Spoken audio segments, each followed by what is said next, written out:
Hello everyone, नमस्कार। मैं लोकेश द्विवेदी आप सबका अपने इस वीडियो लेक्चर सीरीज प्रोग्राम में स्वागत करता हूं। दोस्तों, आज हमारी इंडियन पॉलिटी की क्लास नंबर 2 है। पिछली कक्षा में हमने प्रस्तावना के बारे में जाना था, प्रस्तावना का अर्थ और इससे संबंधित सारे मुद्दों की बारे में चर्चा की थी। आज हम अनुच्छेद 1 से लेकर 4 तक, यानी कि अनुच्छेद 1 से लेकर 4 तक में भारत और राज्य क्षेत्रों के बारे में सारे संवैधानिक प्रावधानों का उल्लेख किया गया है और इससे संबंधित अनुसूची 1 है और भाग 1 है। तो इन सब चीजों पर, इन पहलुओं पर आज की क्लास को हम फोकस करेंगे और इस क्लास को हम 8 से 10 बिंदुओं के तहत तोड़ के पढ़ेंगे, क्योंकि इन्हीं पहलुओं से ही प्रश्न बनते हैं। तो आज का हमारा जो पहला पहलू है उसमें हम सबसे पहले जानेंगे राज्य की परिभाषा, फिर संघ और परिसंघ का अर्थ, भारत को संघ क्यों बनाया गया, फिर अनुसूची 1 अनुच्छेद 1 से लेकर 4 तक के प्रावधान, विदेशी राज्य कैसे प्राप्त किया जाता है, यानी कि जो राज्य क्षेत्र भारत में नहीं है, यानी कि कहीं और स्थित है, ऐसे राज्यों को भी प्राप्त किया जा सकता है। इसके लिए भी संवैधानिक पहलू है, इसके लिए कुछ अंतर्राष्ट्रीय कानून है, उस अंतर्राष्ट्रीय कानून और भारतीय कानून को जानेंगे। इसी के साथ भारतीय राज्यों का नाम, क्षेत्र सीमा परिवर्तन आदि से जुड़ा हुआ मुद्दा है, इसको भी जानेंगे। उसके बाद संघ शासित प्रदेश कैसे बनते हैं और जानेंगे कि संघ शासित प्रदेशों का प्रादुर्भाव या उद्भव कैसे हुआ भारत में, इस तथ्य को भी जानेंगे। उसके बाद विशेष राज्य का दर्जा कैसे मिलता है और वर्तमान में कितने राज्यों को विशेष राज्य का दर्जा प्राप्त हुआ है और वह राज्य कौन कौन से हैं। उसके बाद इसी में हम जानेंगे राज्य पुनर्गठन आयोग एवं उससे संबंधित समितियां हैं और कुछ अन्य संबंधित महत्वपूर्ण तथ्य हैं जो हमारे इस चैप्टर से मेल खाते हैं या संबंधित हैं। इन सभी मुद्दों पर आज की हमारी क्लास होगी। सबसे पहले हम जानते हैं राज्य की परिभाषा। क्योंकि हम राज्य पढ़ने जा रहे हैं तो हमें राज्य की डिफिनेशन पता होनी चाहिए कि किन पहलुओं के आधार पर किसी को, देश को राज्य कहा जाता है या राज्य के घटक कौन कौन से हैं। आप जानते हैं भारत ब्रिटिश शक्ति का गुलाम था, तो प्रश्न है क्या भारत 1947 के पूर्व राज्य था अथवा नहीं। अभी आप जान जाएंगे जब राज्य के 4 घटकों के बारे में आपकी जानकारी होगी। राज्य के लिए 4 कंपोनेंट्स नेसेसरी हैं। विदाउट इन कंपोनेंट्स के किसी भी क्षेत्र को राज्य नहीं बोला जा सकता, किसी भी देश को राज्य नहीं बोला जा सकता। पहली बात यह है, पहला घटक यह है कि उसका एक निश्चित भूभाग होना चाहिए। 1947 के पूर्व भारत के पास भूभाग था। दूसरा महत्वपूर्ण घटक है राज्य का, उसकी जनसंख्या होनी चाहिए। 1947 के पूर्व भारत के पास जनसंख्या भी थी। तीसरा इंपॉर्टेंट घटक है कि उस राज्य की एक सरकार होनी चाहिए। जी, सरकार भी थी, क्योंकि ब्रिटिश सरकार ही थी, लेकिन थी तो सरकार जो सर्कुलेट कर रही थी, भारत के राजनीतिक व्यवस्था का संचालन कर रही थी। चौथा और इंपॉर्टेंट कंपोनेंट से उस देश के पास संप्रभुता होनी चाहिए। संप्रभुता का अर्थ मैंने कल बताया था कि संप्रभुता का अर्थ यह है कि कोई देश अपना आंतरिक और बाह्य निर्णय जब बिना किसी दबाव के ले, उस पर किसी विदेशी सत्ता का, विदेशी देश का प्रभाव ना हो, तो ऐसी शक्ति अगर किसी देश के पास है तो वह देश संप्रभु कहलाता है। यही पेच है कि 1947 के में जब भारत आजाद नहीं हुआ या उसके पूर्व तक भारत को एक राज्य की श्रेणी में नहीं रखा जाता था, क्योंकि जो राज्य के 4 कंपोनेंट्स हैं, उन कंपोनेंट्स में 3 कंपोनेंट्स भूभाग, जनसंख्या और सरकार को का जो घटक है उसको तो भारत फुलफिल कर रहा था, लेकिन भारत के पास संप्रभुता नहीं थी। क्यों नहीं थी? क्योंकि भारत एक औपनिवेशिक राज्य था और औपनिवेशिक राज्य में निर्णय किसी दूसरे देश के द्वारा लिए जाते हैं और उस समय भारत ब्रिटिश का उपनिवेश था, इसलिए भारत से संबंधित सारे मुद्दों के निर्णय ब्रिटिश सरकार के द्वारा लिए जाते थे। तो राजनीतिक शब्दावली में, राजनीतिक शास्त्र में जो राज्य की परिभाषा है उसके अनुसार भारत 1947 के पूर्व, या हम कह सकते हैं जब तक भारत आजाद नहीं हुआ तब तक एक राज्य नहीं था। आई थिंक आप राज्य की परिभाषा समझ गए होंगे। आप जानते हैं संघ और परिसंघ। संघ और परिसंघ क्या है? दोनों में बहुत मूलभूत अंतर है, इससे संघ और परिसंघ को जानते हैं। संघ व्यवस्था में राज्यों केंद्र से समझौता करके शामिल नहीं होते। मतलब ये हुआ कि जहां पर संघीय व्यवस्था होगी वहां पर जो राज्य होंगे वह केंद्र सरकार यानी कि सेंट्रल गवर्नमेंट से कोई समझौता करके शामिल नहीं होंगे, बल्कि वह जो केंद्र होगा वह राज्यों का जन्म देता है, यानी कि विनाशी राज्यों का अविनाशी संघ होता है। इसका मतलब ये हुआ कि राज्यों का तो नाम, क्षेत्र, सीमा परिवर्तन या उसे समाप्त किया जा सकता है। समाप्त करने का मतलब ये नहीं किसी विदेशी देश को सौंप दिया जाएगा। समाप्त करने का या कम करने का मतलब ये हुआ उसका क्षेत्र बदल दिया जाए, नाम बदल दिया जाए, जैसे उत्तरांचल को उत्तराखंड कर दिया गया, इस प्रकार से। तो संघीय व्यवस्था में क्या होता है कि केंद्र मजबूत होता है और राज्य कमजोर होते हैं, और राज्य समझौते के आधार पर नहीं बनते, बल्कि केंद्र राज्यों का जन्म देता है। वहीं जब हम परिसंघीय व्यवस्था देखते हैं तो परिसंघीय व्यवस्था में राज्य समझौता करके शामिल होते हैं, यानी कि राज्य कुछ शर्तें रखते हैं कि हम आपके परिसंघ में तभी शामिल होंगे जब हमारी आप इन शर्तों को फुलफिल करेंगे। आई थिंक आप संघ और परिसंघ में अंतर समझ गए होंगे। संघ का मतलब ये हुआ कि इसमें राज्य समझौता नहीं कर सकते, इसमें केंद्र सरकार महत्वपूर्ण होती है या मजबूत होती है, राज्य सरकारें कमजोर होती हैं। लेकिन परिसंघ में क्या होता है कि जो राज्य होते हैं वह सौदाबाजी करके शामिल किए जाते हैं।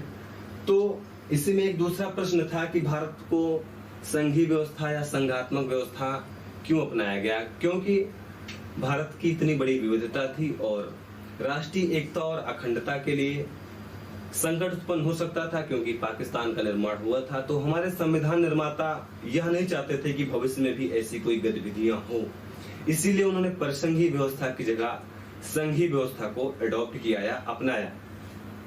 अगला है, अब अनुच्छेद पर देखते हैं। अनुच्छेद 1 में कहा गया है भारत अर्थात इंडिया राज्यों का संघ होगा। तो यहां से दो बातें निकल के आती हैं। पहली बात यह निकलती है कि भारत के दो नाम हैं।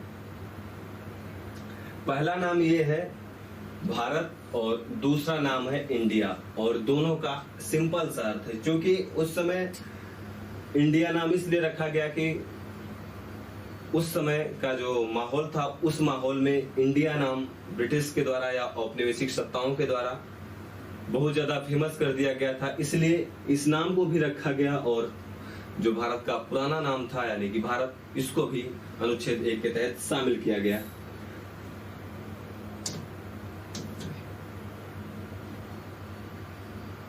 अब देखते हैं, अनुच्छेद 1 के तहत ही भारतीय राज्य के तहत 3 क्षेत्र शामिल होंगे, ऐसी व्यवस्था की गई। पहली व्यवस्था क्या है, भारत के क्षेत्र, दूसरा है संघ राज्य क्षेत्र, तीसरा ऐसे राज्य जो भविष्य में अर्जित किए जाएंगे। इंपॉर्टेंट बात यह है कि जो ये भारत का राज्य क्षेत्र शब्द लिखा हुआ है, यह शब्द संघ राज्य क्षेत्र से ज्यादा महत्वपूर्ण है, क्योंकि संघ राज्य क्षेत्र में तो वर्तमान में जैसे 28 राज्य हैं ये शामिल होंगे, लेकिन भारत के क्षेत्र में यूटीज भी शामिल हो जाएगा, यानी कि संघ शासित प्रदेश। संघ राज्य क्षेत्र और संघ शासित प्रदेश में अंतर है। संघ शासित प्रदेश का मतलब ये हुआ है इसकी 4 कैटेगरीज के आधार पर यह बनाया जाता है। आगे इसी स्लाइड में इसके बारे में भी जानकारी है। यहाँ एक बात ध्यान रखिए कि संघ राज्य क्षेत्र और संघ शासित प्रदेश यानी कि यूनियन टेरिटरीज में डिफरेंस है। अगर भारत का क्षेत्र बोला जाएगा तो इस क्षेत्र में भारत के राज्य, जैसे वर्तमान में 28 राज्य हैं और वर्तमान में 8 जो है संघ शासित प्रदेश है यानी कि यूटीज हैं, उन दोनों को भारत के राज्य क्षेत्र में शामिल किया जाएगा। और तीसरा भी राज्य शामिल किया जा सकता है यदि कोई राज्य नया मिलाया गया, यानी कि अंतरराष्ट्रीय कानूनों के तहत कोई क्षेत्र भारत में शामिल किया गया तो उसको भी इसमें शामिल करेंगे। जैसे सिक्किम, जब भारत आजाद हुआ तब भारत का वह पार्ट नहीं था, तो क्या लिखा जाता, यहाँ लिखा था भविष्य में शामिल भाग। तो इस प्रावधान का प्रयोग कब किया गया? इस प्रावधान का प्रयोग जब सिक्किम को भारत में मिलाया गया तब इस प्रावधान का प्रयोग किया गया। तो इंपॉर्टेंट बात यहाँ पर ये प्रश्न इस जगह से बार बार बनते हैं कि भारत के क्षेत्र और संघ राज्य क्षेत्र में कौन ऐसा टर्म है जो विस्तृत संभावनाओं को रखता है, यानी कि विस्तृत भूभाग को शामिल करता है। तो पहला क्षेत्र होगा यानी कि भारत के क्षेत्र, अटक से कटक, कटक से कन्याकुमारी तक। फिर इसमें तीसरा प्रावधान ये है कि ऐसे राज्य जो भविष्य में अर्जित किए जाएंगे। तो अनुच्छेद 1 के तहत 3 प्रकार की व्यवस्थाएं की गई हैं। अब आगे देखते हैं। आगे ये है वर्तमान में 28 राज्य और 8 केंद्र शासित प्रदेश है। मूल संविधान में 4 प्रकार के राज्य क्षेत्र थे। उनका नाम था, पहले का नाम था ए, या फिर इसे आ बोल सकते हैं।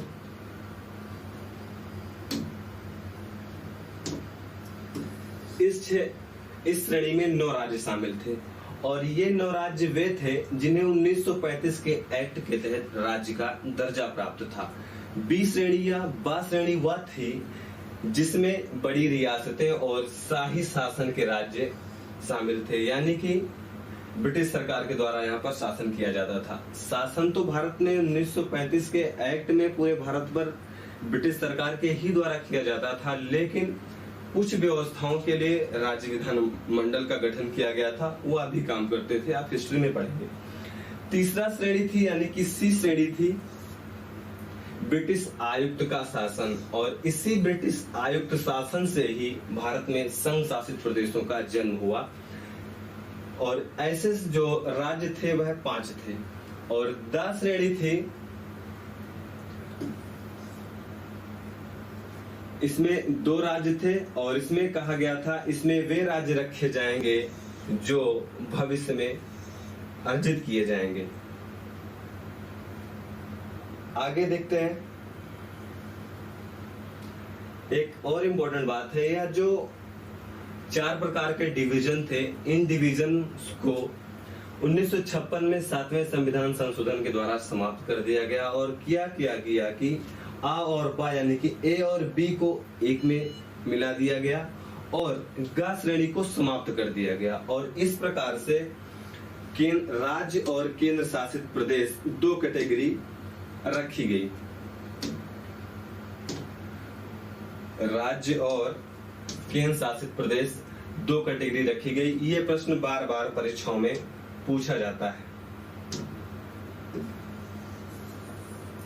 कि किस संविधान संशोधन के माध्यम से जो 4 प्रकार के राज्य थे उनको हटा दिया गया या समाप्त कर दिया गया। तो यह 1956 में 7वें संविधान संशोधन के माध्यम से किया गया था। आगे देखते हैं, इसी से जुड़ा हुआ मुद्दा है। ये देखिए इंडिया का मैप है जो 1956 में था।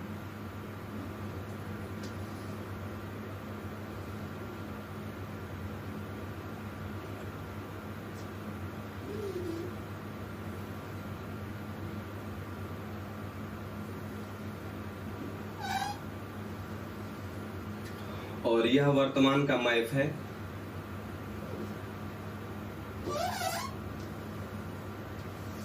खैर इससे बहुत कुछ ज्यादा लेना देना नहीं है। अब जरा देखते हैं कि जो भारत के मूल संविधान था, उस मूल संविधान में ये 4 प्रकार के राज्यों की श्रेणी दी गई थी। पहली श्रेणी थी आ, जिसमें असम, बिहार, मुंबई, मध्य प्रांत, मद्रास, उड़ीसा, पंजाब, संयुक्त प्रांत और पश्चिम बंगाल को रखा गया था। बा श्रेणी थी, जिसमें हैदराबाद, जम्मू कश्मीर, मध्य भारत, मैसूर, पटियाला व पूर्वी पंजाब की रियासतों को रखा गया था। अगली श्रेणी थी, उस श्रेणी का नाम सा था या सी, अजमेर, भोपाल, बिलासपुर, कूच बिहार और कोडाकू को शामिल किया गया था। जो द श्रेणी थी उसमें अंडमान निकोबार द्वीप समूह को रखा गया था और एक कैटेगरी बना दी गई थी कि अर्जित राज्य क्षेत्र यदि कोई होगा तो इसी में रखा जाएगा। तो यह कैटेगरी जो थी, यह भारत का राज्य क्षेत्र मूल संविधान में ये दिया गया था। लेकिन अभी आपको मैंने बताया कि संविधान 7वें संविधान संशोधन के माध्यम से 1956 में इस श्रेणी को समाप्त कर दिया गया और 2 श्रेणी बनाई गई, एक राज्य और एक संघ शासित प्रदेश। राज्यों के तहत आंध्र प्रदेश, असम, बिहार, जम्मू कश्मीर, केरल, मध्य प्रदेश, मद्रास, मैसूर, उड़ीसा, पंजाब, राजस्थान, उत्तर प्रदेश और पश्चिम बंगाल को रखा गया। और संघ शासित प्रदेशों में दिल्ली, मणिपुर, त्रिपुरा, हिमाचल प्रदेश, अंडमान निकोबार द्वीप समूह और लक्षद्वीप को रखा। तो आप दोनों स्थिति जान गए। और आज की स्थिति क्या है कि वर्तमान में 28 राज्य और 8 केंद्र शासित प्रदेश हो गए हैं, ध्यान रखना। अब आगे देखते हैं अनुच्छेद 2। बहुत इंपॉर्टेंट चीज है। जनरली यह जो इस स्लाइड की विषय वस्तु है। जनरली आपको पुस्तकों में कम ही मिलेगा, ऐसा नहीं कि मिलेगा ही नहीं, लेकिन जनरली नहीं मिलेगा। जानते हैं इसके बारे में। अनुच्छेद 2 में कहा गया है संघ में नए राज्यों का प्रवेश। अब नए राज्यों का प्रवेश का मतलब क्या हुआ, और अनुच्छेद 3 की भी विषय वस्तु जो है इसी तरीके से लिखी गई है। कंफ्यूजन रहता है, बहुत दिन तक मुझे भी कंफ्यूजन था, लेकिन अंततः मेरा कंफ्यूजन दूर हुआ और आज आपका भी कंफ्यूजन दूर हो जाएगा। अनुच्छेद 2 कहता है कि यदि अभी आपने पढ़ा कि भारत का राज्य क्षेत्र, उसमें एक पॉइंट था कि यदि भविष्य में कोई राज्य अर्जित किया जाए तो उसी का मत ग्राउंड लेवल यानी कि यहाँ पर इंप्लीमेंट किया गया है, यानी कि संवैधानिक प्रावधान दिए गए हैं कि यदि भारत में किसी राज्य को शामिल करना है जो कि विदेशी है तो वह कैसे शामिल किया जाएगा।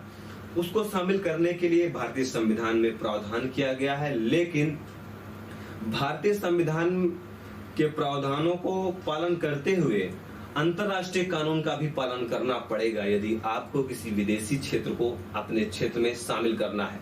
तो उसके लिए जो अंतरराष्ट्रीय कानून है उसमें ये कैटेगरीज दी गई हैं। अभ्यर्पण, अगर कोई देश आपको अभ्यर्पण कर देता है तब उसे आप अपने देश का क्षेत्र मान लेंगे। इसकी व्याख्या क्या है, जब कोई सत्ताधारी अपनी संप्रभुता को किसी देश को सौंप दे, यानी कि मान लीजिए एक्स नामक कोई देश है और इस एक्स नामक देश के राष्ट्रपति को, इसके प्रमुख को ये लगता है कि हमसे अब ना हो पाएगा, तो क्या करेगा, वाई नाम के व्यक्ति या वाई नाम के देश को कहेगा देखो भैया हम काम कर नहीं पा रहे, इतना बड़ा देश तो चलाना हमारे बस की बात नहीं है।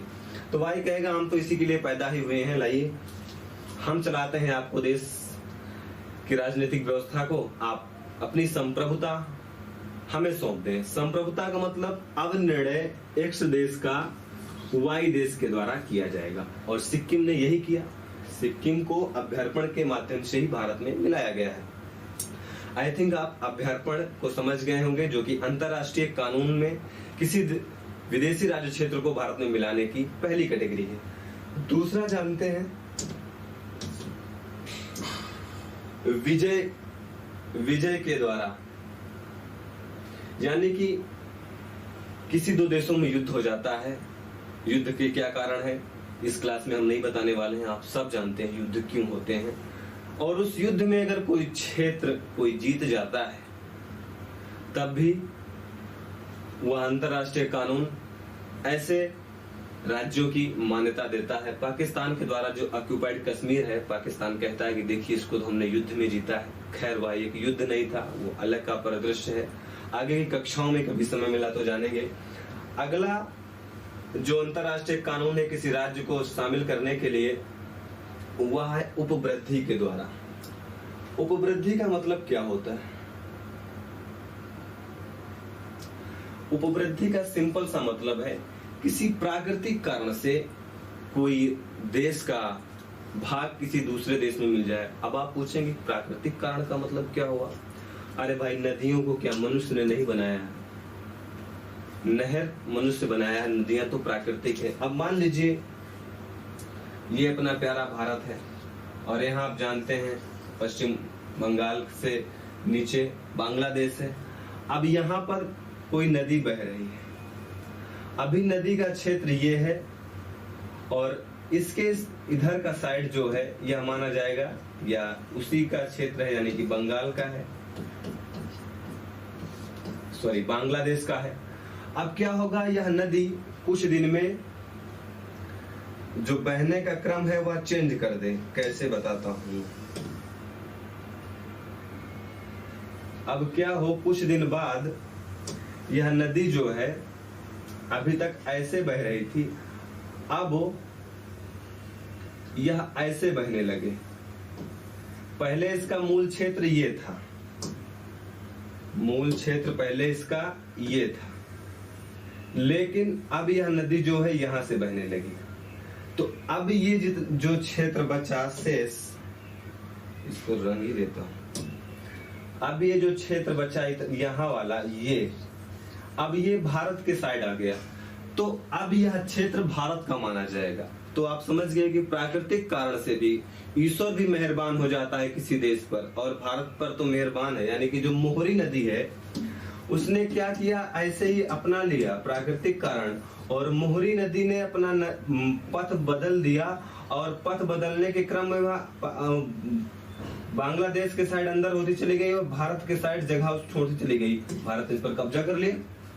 भारत ने कहा देखिए अंतरराष्ट्रीय कानून पढ़ लीजिए, ना समझ में लोकेश सर की क्लास देख लीजिए।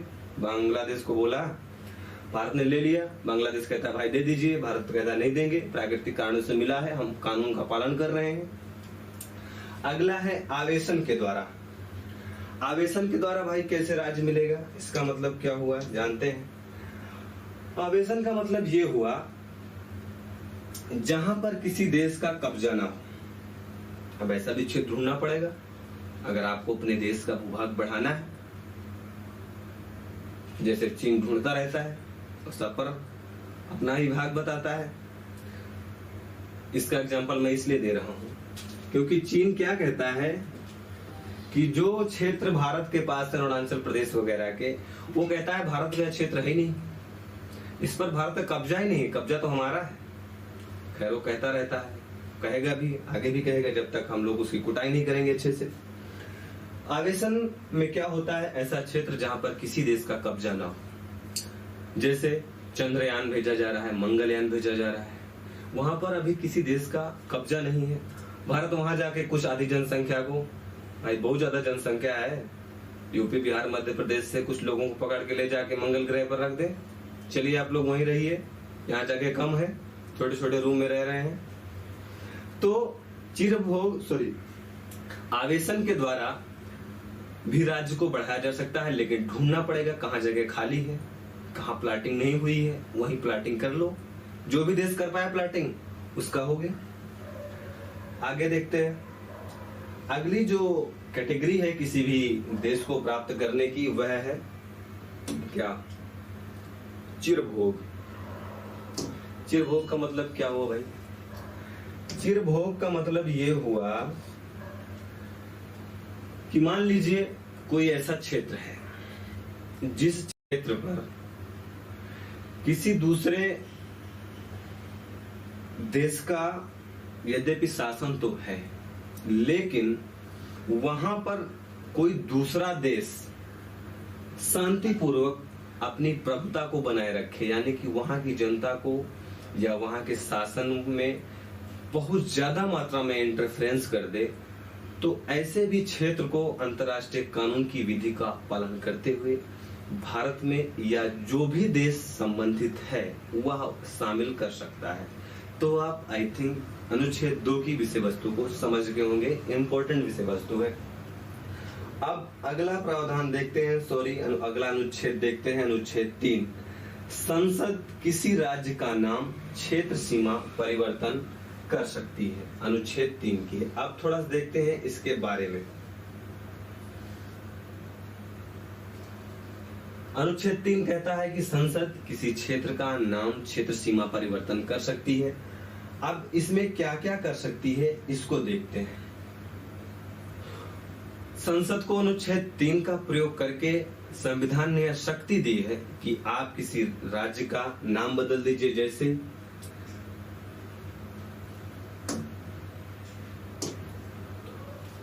उत्तरांचल का नाम उत्तराखंड कर दिया गया, संयुक्त प्रांत का नाम उत्तर प्रदेश कर दिया गया। इसी प्रकार से बहुत से एग्जाम्पल्स हैं। ऐसा करने के लिए हमारे देश की जो पार्लियामेंट है वह अधिकृत है, नाम भी बदल सकती है, सीमा का भी परिवर्तन कर सकती है और उस सीमा का परिवर्तन करके नए राज्यों का भी गठन कर सकती है। कैसे?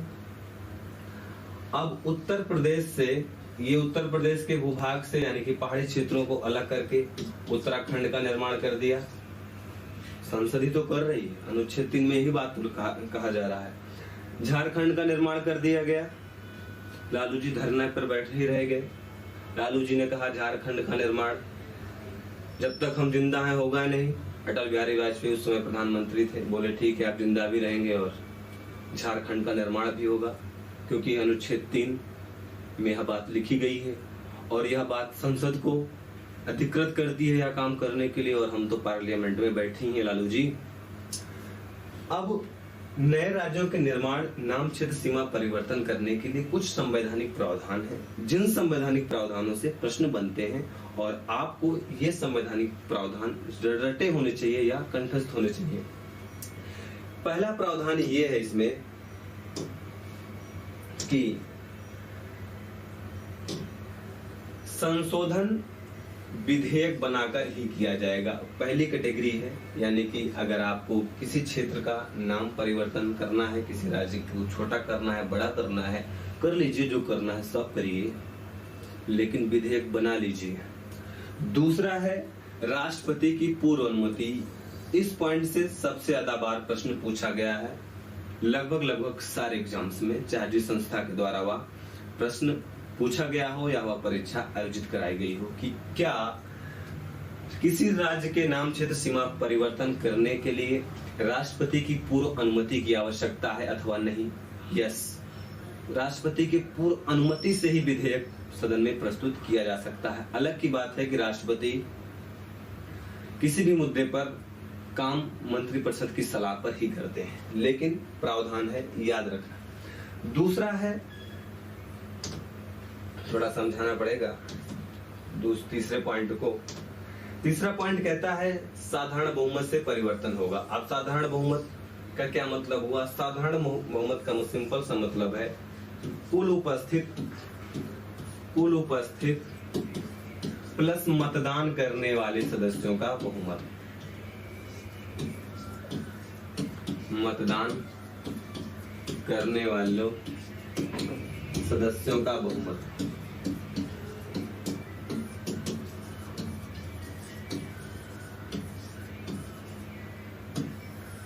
सिंपल है, उपस्थित और मतदान करने वाले सदस्यों का बहुमत, यानी कि अब इसका संबंध टोटल संख्या से नहीं है। यानी कि मान लीजिए किसी भी दिन सदन में 300 लोग उपस्थित हुए, तो अब इसका बहुमत होना चाहिए। बहुमत कैसे होगा? अब इसको 2 से मल्टीप्लाई कर देंगे, +1 कर देंगे, ये सूत्र होता है।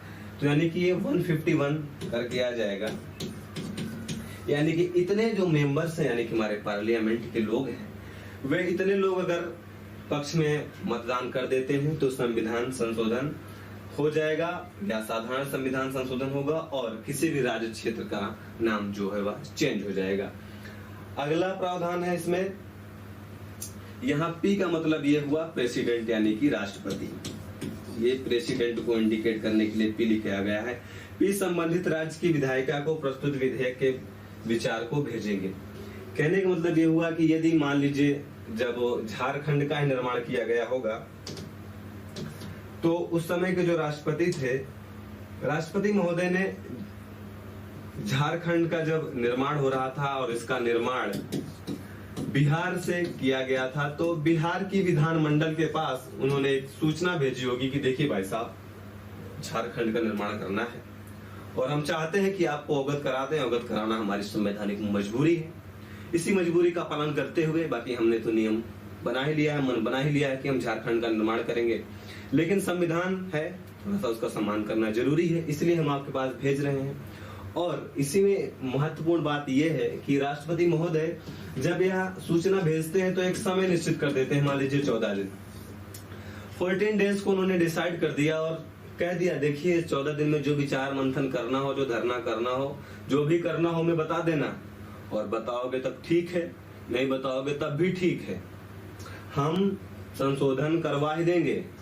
क्योंकि यह व्यवस्था है कि जो यह सूचना भेजी जाती है, इस सूचना का कोई संवैधानिक बाध्यता नहीं है, यानी कि चाहे तो संसद मान सकती है अथवा नहीं भी मान सकती। यह संसद पर निर्भर करता है कि जिस राज्य के पास अनुशंसा के लिए या फिर विचार के लिए विधेयक भेजा गया है, सूचना भेजी गई है, वह राज्य यदि कोई रिकमेंडेशन देता है कि आप भैया इसको मान लीजिए, जैसे झारखंड का निर्माण होना था बिहार से, मान लीजिए 42%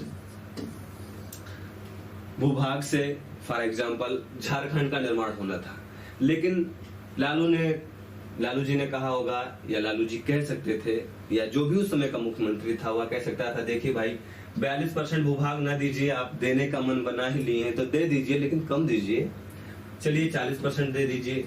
तो अब यह एक जो अनुशंसा है, यह राज्य केंद्र के लिए यानी कि भारतीय पार्लियामेंट के लिए बाध्यकारी नहीं है।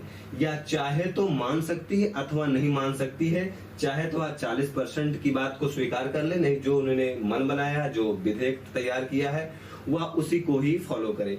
इंपॉर्टेंट बात इसी में यह है कि जो समय सीमा दी गई है, मान लीजिए 14 दिन के लिए, कोई राज्य यह प्रार्थना करता है या बात कहता है कि देखिए 14 दिन में तो हम विचार विमर्श कर नहीं पा रहे हैं, तो हमें कुछ दिन का समय और दे दीजिए, तो राष्ट्रपति महोदय चाहें तो वह 14 दिन से 14 महीना भी कर सकते हैं, लेकिन यह राष्ट्रपति के ऊपर निर्भर करेगा। तो इंपॉर्टेंट बात आपको यह समझनी होगी कि समय सीमा तय की जाती है, उस तय समय सीमा के अंदर राज्यों को अनुशंसाएं देनी पड़ती है। अनुशंसाएं अगर राज्य देता है तब भी ठीक है, नहीं देता है तब भी ठीक है।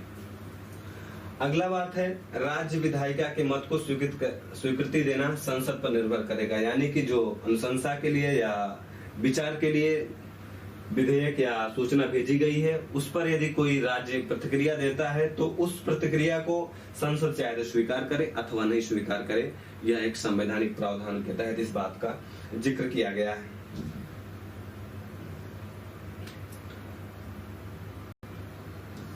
अगला है अनुच्छेद 4। अभी तक हमने 1, 2, 3 पढ़ लिया है, अब हम लोग पढ़ेंगे अनुच्छेद 4। इस 4 में कहा गया है कि अनुच्छेद 2 और 3 के तहत किया गया संशोधन संविधान संशोधन नहीं माना जाएगा। इसका मतलब क्या हुआ? इसका मतलब यह हुआ अनुच्छेद 2 और 3 के तहत, यानी कि जो विदेशी राज्यों को मिलाया जाएगा, और अनुच्छेद 3 के तहत जो भारत के वर्तमान राज्य हैं उनका नाम क्षेत्र सीमा परिवर्तन करना है, उसे संविधान संशोधन नहीं माना जाएगा।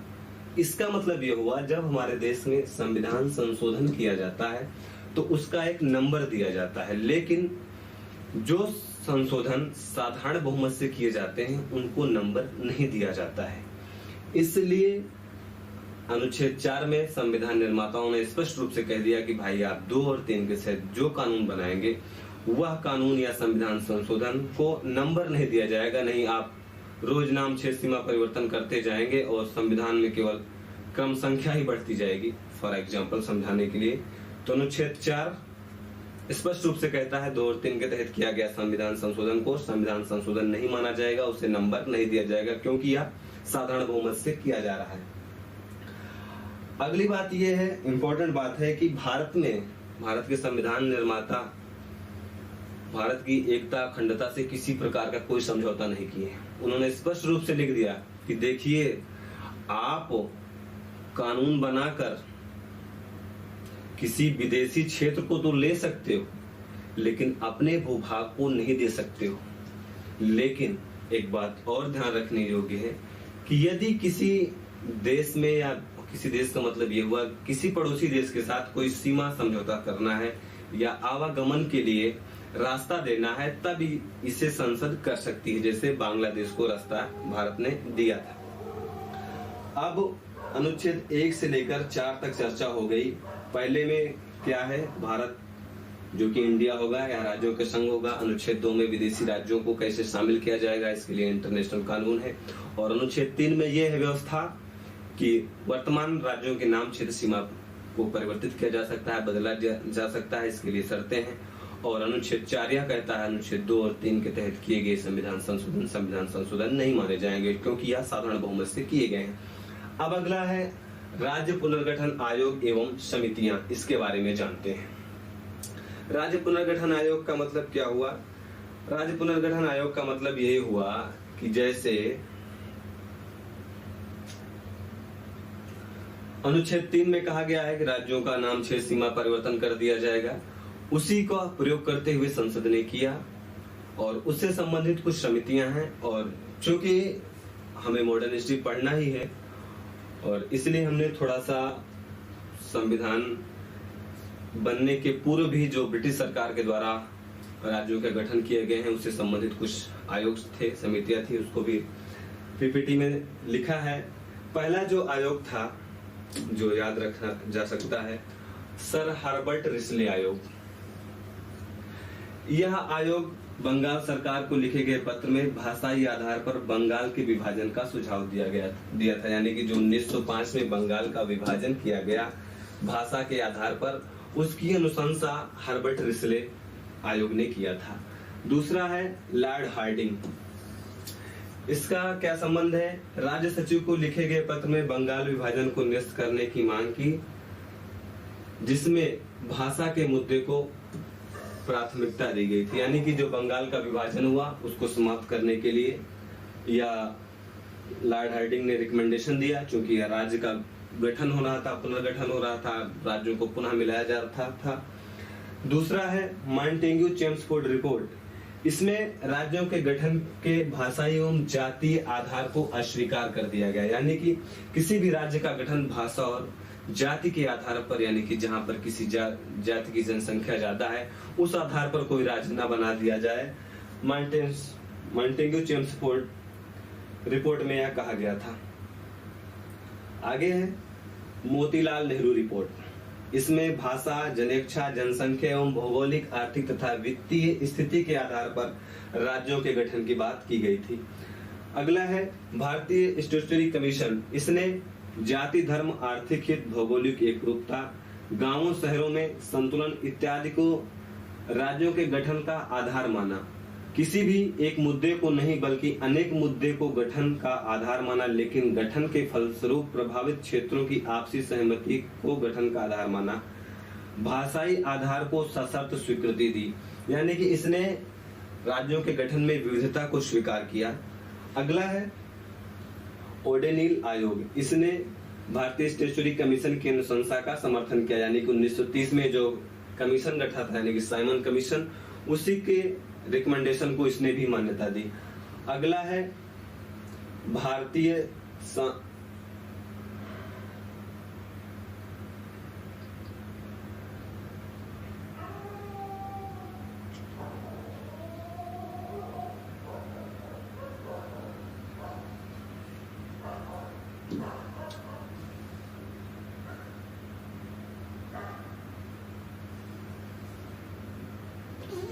अगला जो है, जो सबसे इंपॉर्टेंट है, वह है फजल अली आयोग। फजल अली आयोग का गठन 1953 में किया गया। चूंकि आंध्र प्रदेश को भाषा के आधार पर गठित किया गया था, क्योंकि पोटी श्री रामुलु ने आंध्र प्रदेश के गठन के लिए 56 दिन का उपवास रख लिया। उन्होंने कहा आप मर जाएंगे, लेकिन जब तक आप आंध्र प्रदेश का भाषा के आधार पर गठन नहीं करेंगे तब तक हम अपने अनशन को नहीं तोड़ेंगे। नेहरू जी उस समय प्रधानमंत्री थे, पता नहीं वो इंतजार तो नहीं कर रहे होंगे, पता नहीं क्यों। जब तक वो जिंदा थे आंध्र प्रदेश का गठन नहीं हुआ। जब वह परलोक सिधार गए तो नेहरू जी ने कहा नहीं, अब तो गठन कर देना चाहिए। तो भाषा के आधार पर स्वतंत्रता के बाद गठित होने वाला पहला राज्य आंध्र प्रदेश था। अब जो फजल अली आयोग था, इस आयोग ने कुछ रिकमेंडेशन दिया है। इसी रिकमेंडेशन से प्रश्न बनते हैं। देख लेते हैं रिकमेंडेशन क्या थी।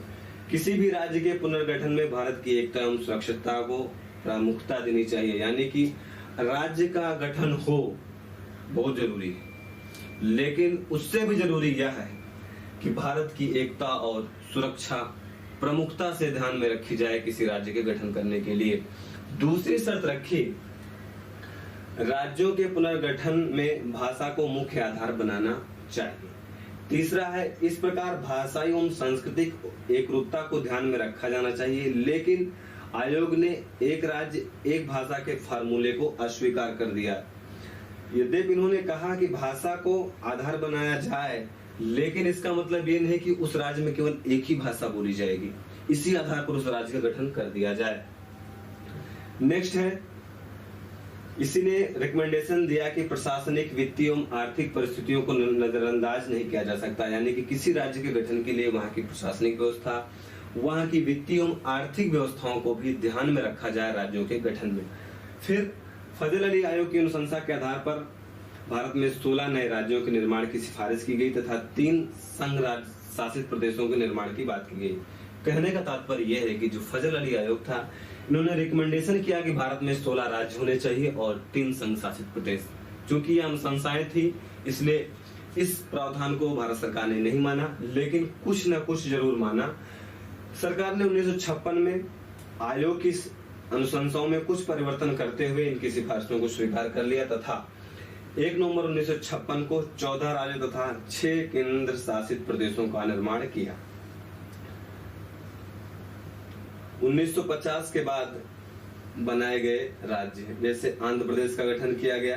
आंध्र प्रदेश अधिनियम 1953 द्वारा चेन्नई के कुछ क्षेत्रों को निकालकर बनाया गया भाषाई आधार पर पृथक राज्य, यानी कि आंध्र प्रदेश का निर्माण चेन्नई के कुछ क्षेत्रों से किया गया है। दूसरा है गुजरात और महाराष्ट्र। 1960 में मुंबई राज्य को 2 भागों में बांट दिया गया। गुजरात और महाराष्ट्र नामक 2 राज्यों का निर्माण किया गया। फिर है केरल, त्रावणकोर कोचीन की जगह बनाया गया। नेक्स्ट है कर्नाटक। कर्नाटक राज्य पुनर्गठन अधिनियम 1956 द्वारा मैसूर राज्य से पृथक करके कर्नाटक का निर्माण किया गया, यानी कि जो कर्नाटक है वह मैसूर से निकालकर बनाया गया है। नेक्स्ट है नागालैंड।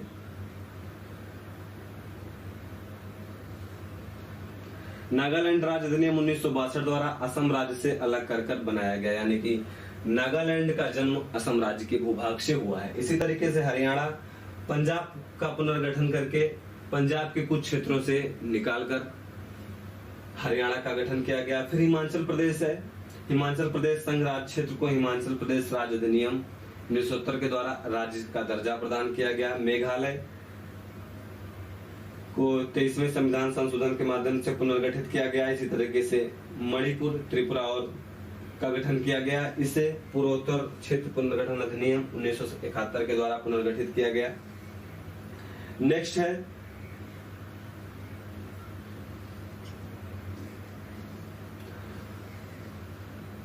गोवा को 25वें राज्य के रूप में 1987 में बनाया गया। नेक्स्ट है छत्तीसगढ़ को 1 नवंबर, उत्तराखंड को 9 नवंबर तथा झारखंड को 15 नवंबर को क्रमशः मध्य प्रदेश, उत्तर प्रदेश, बिहार के भूभाग से बनाया गया, यानी कि छत्तीसगढ़ का निर्माण बिहार से किया गया और उत्तराखंड का निर्माण उत्तर प्रदेश से किया गया और इसी तरीके से झारखंड का निर्माण बिहार के भूभाग से किया गया।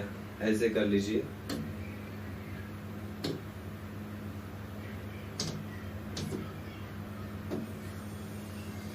छत्तीसगढ़ को एमपी, उत्तराखंड यूपी और झारखंड बिहार। नेक्स्ट है तेलंगाना को 2 जून 2014 को आंध्र प्रदेश के भूभाग से बनाया गया। तो ये संसद के द्वारा पुनर्गठन किया गया और इसका प्रयोग संविधान में अनुच्छेद 3 के तहत जो शक्ति या प्रावधान दिए गए हैं उसके तहत भारतीय पार्लियामेंट ने किया। आगे बढ़ते हैं। केंद्र शासित प्रदेश एवं इनके बनने का आधार। सबसे पहले यही देख लेते हैं। केंद्र शासित प्रदेश अंडमान निकोबार द्वीप समूह 1947 में बना, पांडिचेरी 1956 में, दादरा नगर हवेली 1961 में, दमन एवं दीप 1987 में, लक्षद्वीप 1961 में, चंडीगढ़ 1966 में और राष्ट्रीय राजधानी क्षेत्र दिल्ली 1956 और 1991।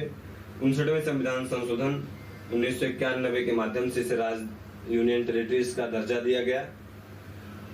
आगे है जम्मू कश्मीर संघ शासित प्रदेश का निर्माण 2019 में किया गया। लद्दाख का भी निर्माण 2019 में ही किया गया। दादरा नगर हवेली दमन द्वीप का विलय 26 जनवरी 2020 को किया गया। इस प्रकार वर्तमान में 8 केंद्र शासित प्रदेश हैं। अब एक इंपॉर्टेंट बात और है कि वर्ष 1992 से दिल्ली को राष्ट्रीय राजधानी क्षेत्र के रूप में जाना जाता है। वर्ष 2006 तक पुदुचेरी को पांडिचेरी के नाम से जाना जाता है। अब आप सब ये जरूर जानते होंगे कितने संघ शासित प्रदेश हैं, लेकिन संघ शासित प्रदेश बनाया कैसे जाता है यह भी एक इम्पोर्टेंट विषय वस्तु है जिसे आपको जानना अति आवश्यक है। इसको बनाने के 4 आधार हैं। पहला आधार ये हो सकता है कि वह क्षेत्र सामरिक क्षेत्र हो। दूसरा क्षेत्र ये हो सकता है सांस्कृतिक कारण की वजह से भी यूनियन टेरिटरीज यानी कि संघ शासित प्रदेश का निर्माण किया जा सकता है। और राजनीतिक व प्रशासनिक व्यवस्था के कारण भी संघ शासित प्रदेश का निर्माण किया जा सकता है और पिछड़े एवं अनुसूचित लोगों के हित को आधार पर भी संघ शासित प्रदेश का निर्माण किया जा सकता है। अब देख लेते हैं इन जो कैटेगरीज हैं उन कैटेगरीज में कौन कौन से जो संघ शासित प्रदेश हैं वहां शामिल हो सकते हैं या उन्हें रखा गया है। सांस्कृतिक कारण से जो यूनियन टेरिटरीज बनाया जाता है, सांस्कृतिक कारण का मतलब ये हुआ कि वहां की जो जनसंख्या है, वहां के रहने वाले लोग ऐसी संस्कृति या ऐसे कल्चर्स को मानते हैं जो आम लोगों से भिन्न है, इसलिए उन लोगों के अधिकारों को प्रोटेक्ट करने के लिए, सुरक्षित करने के लिए उस क्षेत्र को यूनियन टेरिटरीज बना दिया जाता है। और यूनियन टेरिटरीज का जो प्रशासन है वह राष्ट्रपति द्वारा नियुक्त व्यक्ति के द्वारा किया जाता है और वह व्यक्ति कहीं राज्यपाल तो कहीं प्रशासक कहलाता है। सांस्कृतिक कारण से पुदुचेरी, दादरा नगर हवेली संघ शासित प्रदेशों का निर्माण किया गया। सामरिक महत्व से अंडमान निकोबार द्वीप एवं लक्षद्वीप का निर्माण किया गया। सामरिक महत्व का मतलब ये हुआ कि ऐसा क्षेत्र हो जो अंतरराष्ट्रीय सीमा से जुड़ता हो या वहां पर उसका ऐसा इंपॉर्टेंस हो जिससे किसी विदेशी शक्तियों को कंट्रोल किया जा सकता हो या फिर उस क्षेत्र के द्वारा भारत की रक्षा सुरक्षा से जुड़ा हुआ महत्वपूर्ण मुद्दा हो। वह अंडमान निकोबार द्वीप समूह आप देखेंगे कि वहां से भारत का एक सामरिक महत्व है, वहां से भारत समुद्री गतिविधियों को भी देख सकता है, इसलिए वहां संघ शासित प्रदेश का होना जरूरी है। तीसरा देखते हैं राजनीतिक व प्रशासनिक कारण से। राजनीतिक व प्रशासनिक कारण से दिल्ली और चंडीगढ़। चंडीगढ़ एक ऐसा क्षेत्र है जिस पर सभी चाहते हैं कि मेरा अधिकार हो जाए, तो इस प्रकार के झगड़े ना हो, राजनीतिक झगड़े ना हो, इसलिए यूनियन टेरिटरीज का भी निर्माण कर दिया जाता है। चंडीगढ़ उसका स्पष्ट उदाहरण है। और प्रशासनिक कारण से मतलब कि उस क्षेत्र का बहुत विशेष महत्व हो, इस वजह से भी यूनियन टेरिटरीज बना दी जाती है, जैसे चंडीगढ़। अब अगला देखते हैं कारण और पिछड़े एवं अनुसूचित लोगों के हित के आधार पर भी संघ शासित प्रदेश का निर्माण किया जा सकता है, जैसे मिजोरम, मणिपुर, त्रिपुरा और अरुणाचल प्रदेश। ये 4 कैटेगरीज हैं। इन कैटेगरीज में जो संघ शासित प्रदेश है उसको मैंने बताया। अब महत्वपूर्ण मुद्दा ये है यहाँ कि भैया जम्मू कश्मीर किस कैटेगरी में आता है, तो हमारी समझ से तो यहाँ आना चाहिए सामरिक महत्व में, क्योंकि जम्मू कश्मीर का सामरिक महत्व बहुत ज्यादा है और यह ऐसा प्रदेश है भारत का जो भारत के आजाद होने के बाद से ही यूनाइटेड नेशन तक की सफर करता है।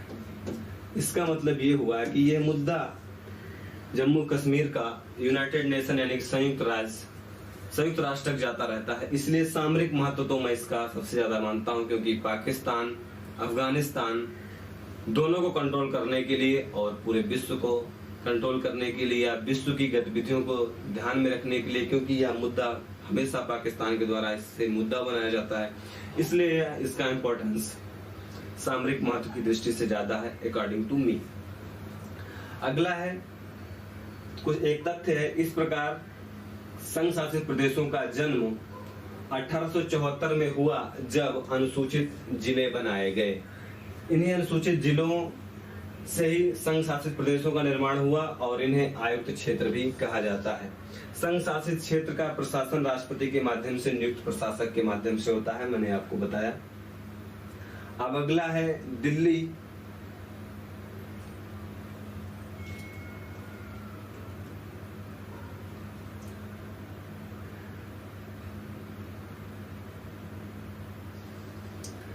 दिल्ली, जम्मू कश्मीर, पांडिचेरी में विधानसभा है, शेष यूटीज में नहीं है। यानी कि यूटीज का मतलब ये हुआ संघ शासित प्रदेश यानी कि यूनियन टेरिटरीज।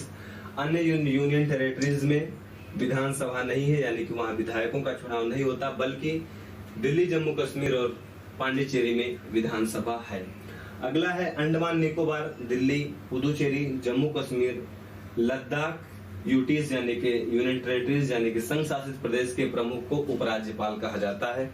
इंपॉर्टेंट है कि प्रश्न ऐसे भी बन सकता है कि लद्दाख एवं जम्मू कश्मीर के जो प्रशासक हैं या वहां के प्रमुख हैं उन्हें क्या बोला जाएगा, तो उन्हें राज्यपाल, उपराज्यपाल बोला जाएगा। इसी तरीके से दादरा नगर हवेली, दमन द्वीप, चंडीगढ़, लक्षद्वीप के जो संघ शासित प्रदेश है उसके प्रमुख को प्रशासक कहा जाता है। दिल्ली को 1991 में 69वें संविधान संशोधन से यूटीज का दर्जा दिया गया तथा 1992 में विधानसभा का गठन किया गया। इंपॉर्टेंट फैक्ट है। अगला है रियासतों का एकीकरण। रियासतों का एकीकरण पढ़ें और भारत की आन बान शान सरदार वल्लभ भाई पटेल को न याद करें तो यह बड़ी नाइंसाफी होगी, क्योंकि अगर ये व्यक्ति नहीं होते तो शायद आज भारत में कई राज्य होते। आप ऐसे समझिए, यदि आपको उत्तर प्रदेश से बिहार जाना होता तो उत्तर प्रदेश देश से आप अंतरराष्ट्रीय यात्रा करते और बिहार देश में प्रवेश करते, यानी कि आपको वीजा लेना पड़ता बिहार जाने के लिए, अगर शायद उस समय ये व्यक्ति नहीं होते। यानी कि हम बात कर रहे हैं सरदार पटेल की।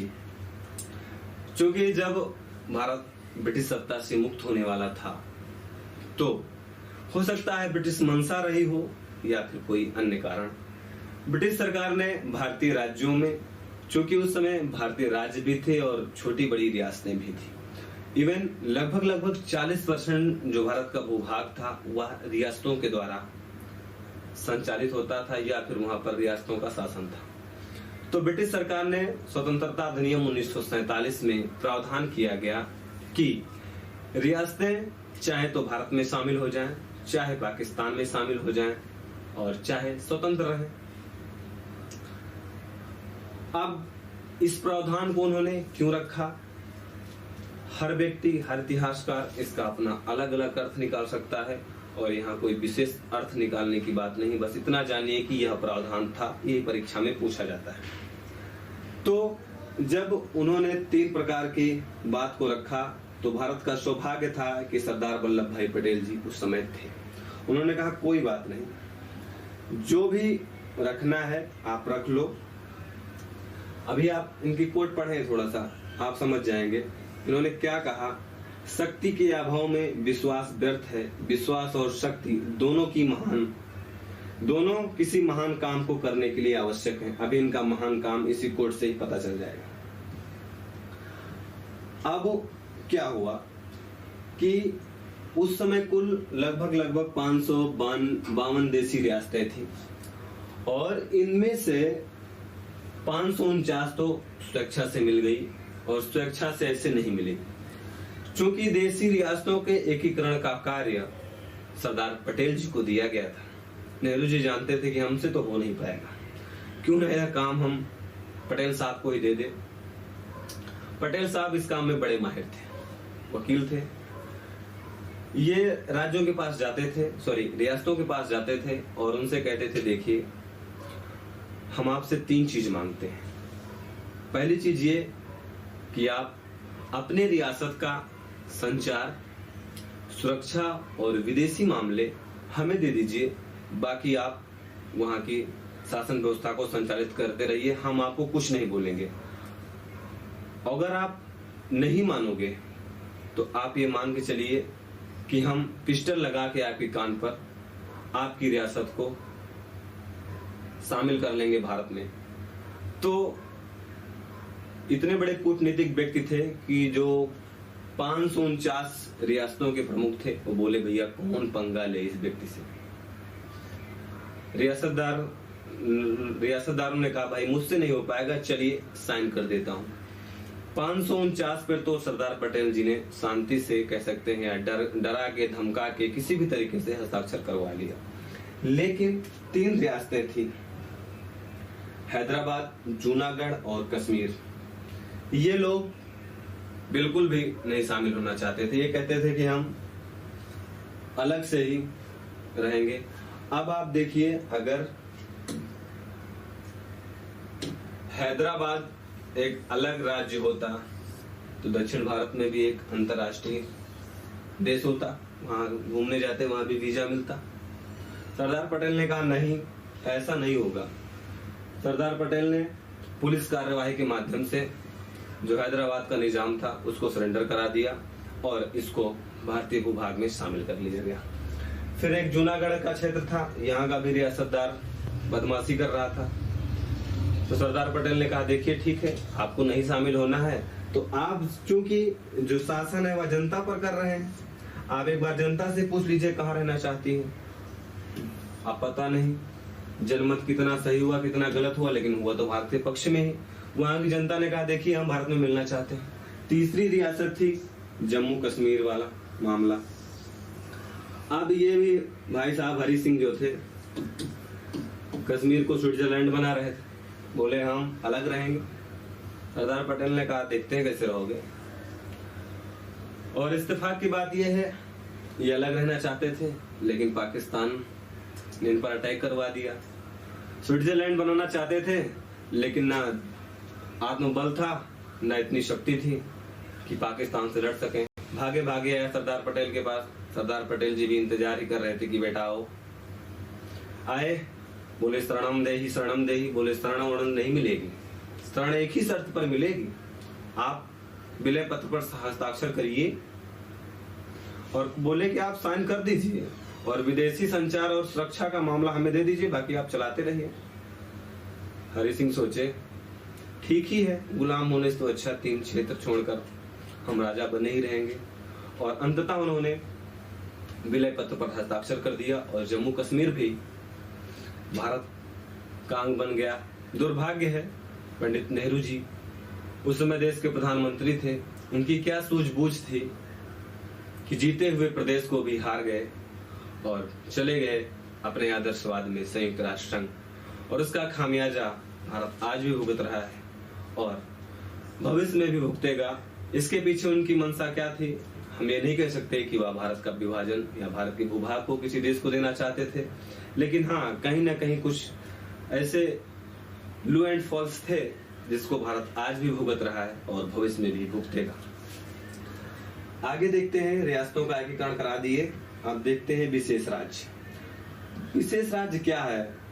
और यह ऐसा मुद्दा है कि लोग अलग हो जाते हैं, सरकारें लड़ जाती हैं आपस में, खास करके बिहार के संदर्भ में। तो केंद्र सरकार और बिहार राज्य के मध्य जो मतभेद हैं उसमें यह एक महत्वपूर्ण मुद्दा है। खैर मुद्दा बना रहेगा। ये जो विशेष राज्य है एक फार्मूला है, जिस फार्मूले को गडगिल फार्मूला कहते हैं। और इस फार्मूले में कहा जाता है किसी राज्य के विकास के लिए वहां को केंद्र सरकार के द्वारा 90% अनुदान दिया जाना चाहिए और 10% उदार शर्तों पर ऋण देना चाहिए। इसीलिए इसी 90% अनुदान को प्राप्त करने के लिए विशेष राज्य बनाने के लिए सरकारों के द्वारा यानी कि राज्यों के द्वारा केंद्र सरकार पर दबाव बनाया जाता है। इसके गठन के 4 कंपोनेंट्स हैं। कम आजादी हो, पर्वतीय एवं दुर्गम क्षेत्र हो, सामरिक महत्व हो, आर्थिक एवं इंफ्रा यानी कि इंफ्रास्ट्रक्चर की दृष्टि पिछड़ापन हो। यदि ये 4 कैटेगरीज पूरी होती हैं यानी कि वहाँ की जो आबादी हो वो कम हो, तब भी किसी राज्य को विशेष राज्य का दर्जा दिया जा सकता है। पर्वतीय क्षेत्र हो जैसे उत्तराखंड का मान लीजिए, तो ऐसे क्षेत्र को भी दिया जा सकता है। सामरिक महत्व हो तब भी उसे दिया जा सकता है। और आर्थिक एवं इंफ्रास्ट्रक्चर यानी कि आधारभूत ढांचे में वह राज्य कमजोर हो तब भी उसे विशेष राज्य का दर्जा दिया जा सकता है। अब वर्तमान में 10 राज्यों को विशेष राज्य की श्रेणी में रखा गया है। अभी तक 11 थे, लेकिन जम्मू कश्मीर को अनुच्छेद 370 रिमूव कर देने के बाद उसे स्पेशल कैटेगरीज की श्रेणी से हटा दिया गया है।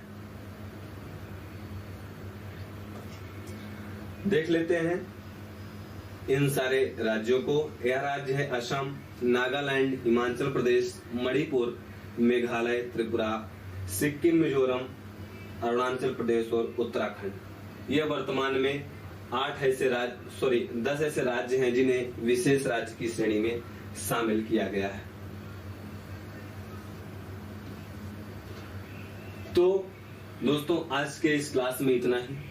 हमें आशा है कि अनुसूची 1 भाग 1 और अनुच्छेद 1 से लेकर 4 तक की जो विषय वस्तु है, जो संवैधानिक प्रावधान है, वह आपको समझ में आ गए होंगे। इससे रिलेटेड कुछ तथ्य हैं जिन्हें अभी हम वीडियो के लास्ट में पिन कर देंगे, आप चाहें तो उन्हें भी देख सकते हैं। तो दोस्तों आज की क्लास में इतना ही। देखते रहिए उत्कृष्ट क्लासेस दे रही। धन्यवाद।